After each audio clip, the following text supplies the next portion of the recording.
নমস্কার বন্ধুরা, education culture YouTube চ্যানেলে তোমাদের স্বাগতম।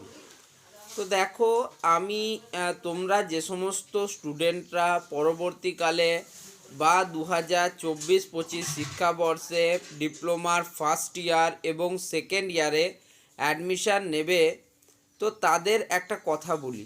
দেখো, অনেক স্টুডেন্টরা রয়েছে যাদের কিন্তু মাধ্যমিক বা উচ্চ মাধ্যমিকে প্রাপ্ত নাম্বার তুলনামূলক কম রয়েছে। বিশেষ করে মাধ্যমিকের ক্ষেত্রে তাদের ম্যাথস এবং ফিজিক্স অর্থাৎ ম্যাথামেটিক্স এবং ফিজিক্যাল সায়েন্স যে সাবজেক্টটা রয়েছে তাতে তোমাদের অনেকেরই নাম্বার তুলনামূলক কম রয়েছে। কারো ধরো 30-35 এরকম নাম্বার রয়েছে। তো সেক্ষেত্রে তোমরা অনেকেই ভাবছো যে তোমাদের র্যাঙ্ক অনেক বেশি হবে এবং অনেক বেশি র্যাঙ্ক হওয়ার জন্য তোমাদের যে প্রবাবিলিটি গভর্নমেন্ট কলেজ পাওয়ার যে চান্স সেটা অনেক কমে যাবে। বাট তোমাদের আমি বেশ কতগুলো কথা বলবো। দেখো, ডিপ্লোমার যদি মাদার ট্রেড এবং কম্পিউটার সায়েন্স অ্যান্ড টেকনোলজি এই ট্রেডগুলিকে ছেড়ে দাও, তাহলে বাকি যে ট্রেডগুলি রয়েছে অর্থাৎ automobile, electrical and electronics engineering বা অন্যান্য আরও অনেক ট্রেড কিন্তু তোমাদের রয়েছে, architecture, mine survey, mining, metallurgy, এরকম আরও অনেক ট্রেড রয়েছে যেই ট্রেডগুলিতে কিন্তু খুব বেশি র্যাঙ্ক করেও কিন্তু তুমি খুব সহজেই ভালো গভর্নমেন্ট কলেজ পেয়ে যাবে। সেই জন্য তোমাদের চিন্তা করার কোনো কারণ নেই।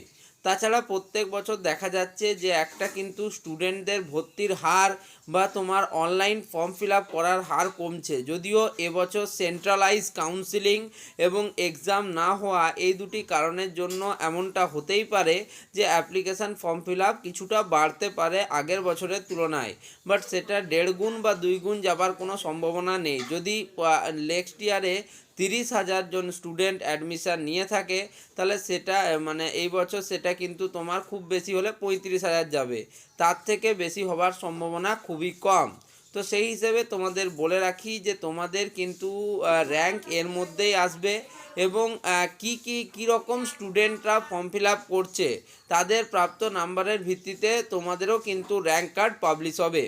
এবার ধরো র্যাঙ্ক অনুযায়ী তোমার র্যাঙ্ক হলো 15,000 বা 20,000, এতে তুমি ভাবছো যে একটা ভালো গভর্নমেন্ট কলেজে কিন্তু তোমার ভালো ট্রেড তুমি পাচ্ছ না বা গভর্নমেন্ট কলেজ পাচ্ছ না, সেক্ষেত্রে অবশ্যই তোমাদের জন্য আরেকটা বিষয়ের ওয়েট করতে হবে, যেটাকে বলা হয় স্পট কাউন্সিলিং। স্পট কাউন্সিলিং জিনিসটা কি? তো স্পট কাউন্সিলিংটা হচ্ছে একটা নির্দিষ্ট দিনে তোমাদের ফার্স্ট, সেকেন্ড এবং থার্ড ফেজ কাউন্সিলিং শেষ হয়ে যাওয়ার পর তোমাদের কিন্তু কিছু সিট কলেজে ফাঁকা থেকে যায়। তো সেই সিটগুলো পূরণ করার জন্য যে সমস্ত এলিজিবল স্টুডেন্টরা থাকবে তারা কিন্তু সেই স্পট কাউন্সিলিংয়ে গিয়ে সেখানে নিজেদের নাম নথিভুক্তকরণের মাধ্যমে আবার পলিটেকনিক কলেজে ভর্তি হতে পারো এবং গভর্নমেন্ট পলিটেকনিক কলেজেও কিন্তু ভর্তি হওয়া যায় স্পট কাউন্সিলিংয়ের থ্রুতে। তো সেই স্পট কাউন্সিলিং যদি প্রিভিয়াস ইয়ারের দেখি, সেই বছর কিন্তু তোমাদের প্রচুর পরিমাণ সিট ভ্যাকেন্ট থেকে গিয়েছিল। 2023-24 শিক্ষাবর্ষের কথা আমি বলছি। তো সেই 2023-24 শিক্ষাবর্ষে কিন্তু 3টে ফেজে আবার স্পট কাউন্সিলিং হয়েছিল। First phase spot counselling, second phase spot counselling এবং থার্ড ফেজ স্পট কাউন্সিলিং। ফলে যে সমস্ত স্টুডেন্টরা খুব বেশি র্যাঙ্ক করেছিল সেই সমস্ত স্টুডেন্টরাও অনায়াসে ভালো ভালো গভর্নমেন্ট পলিটেকনিক কলেজ কিন্তু পেয়ে গিয়েছিল। তাই আমি তোমাদেরকে বলছি যে কোনো রকম ভাববে না যে তোমরা কোনো কলেজ পাবে না। তোমাদের খুব বেশি র্যাঙ্ক হলেও খুব সহজেও তোমরা কিন্তু পলিটেকনিক কলেজ পেতে পারো। যদিও জেনারেল কাস্টের ক্যান্ডিডেটরা তাদের যদি খুব বেশি র্যাঙ্ক থাকে তুলনামূলক একটু অসুবিধা তাদের সম্মুখীন হতে হয়, but SC, ST, OBC, physically with physics persons with disability, PWD, এই সমস্ত যারা স্টুডেন্ট রয়েছে, মেয়েরা রয়েছে, তাদের জন্য কিন্তু আরও সুবিধা রয়েছে। তো তাই তোমাদেরকে বলছি খুব বেশি তোমরা কিন্তু ভাববে না, ভাবনা চিন্তা করবে না, তোমরা কিন্তু ভালো কলেজ পাবে। দেখো ভবিষ্যতে কী হবে সেটা ভেবে আজকেই তোমাদের ভাবার কোনো প্রয়োজন নেই। আমি জানি যে তোমরা প্রত্যেকে ভালো গভর্নমেন্ট কলেজ পাবে। তাছাড়া কিভাবে কাউন্সিলিং করলে তোমরা ভালো গভর্নমেন্ট কলেজ পাবে সেই সম্বন্ধেও আমি কিন্তু বলে দেবো, যদিও এখনও কিন্তু তার অনেকটা সময় রয়েছে।